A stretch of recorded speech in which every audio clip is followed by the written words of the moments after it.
what does this mean? Now, before you even get in the comment section, I'm not the one making this report, bro. I'm just reacting, homie.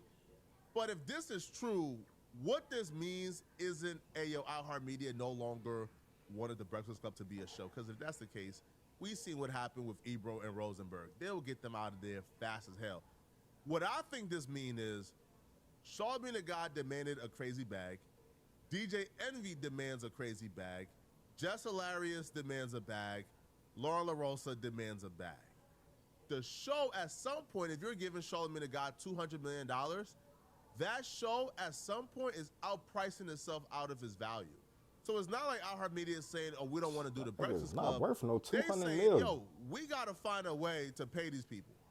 Because $200 million for Charlamagne the God alone, and then probably Envy, what, $50 million?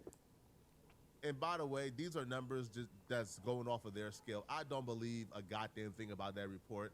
I don't believe Charlamagne the God got $200 million to be a talent. I think the $200 million was a budget he was gonna get for the Black million. Effect Network. Charlamagne the God's salary is probably around $3 to $4 million a year, if I'm being honest, okay? But logically, if we're operating under the belief that Charlamagne the God got $200 million to be a talent, then I don't see DJ Envy taking any less than $50 million or $100 million, right? Because DJ Envy has been on the show just as much as Charlamagne the God. DJ Envy is also a huge part of it.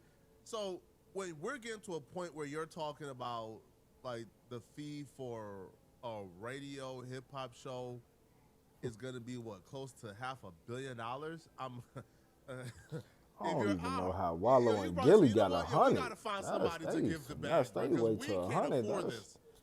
And that's where I think Netflix come in. I don't think they worth if 100. This is true, I don't think iHeart says. As soon as they got the 100, they stopped.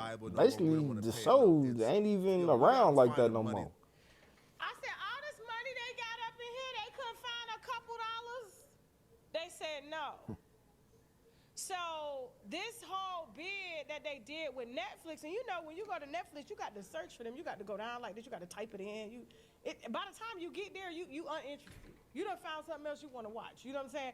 They behind all other podcasts. Like I said, it was only 5 podcasts that went from iHeart to Netflix as a part of their all-inclusive deal, which means they don't even have say-so. And I know this for a fact. They don't even have say-so on the guests that sit on their platform. Before, they could gatekeep and say, oh, you get to sit with me, I get to sit with you. They have to get written permission from Netflix to invite anybody to their show right now. Whereas before, they could say, hey, come sit down, come sit down. And that's why you didn't see a lot of people that you probably wanted to see on that platform. A, they didn't want to talk to them, and they didn't want them like that. Or 2, they was gatekeeping because at the time, they had the hottest platform out here.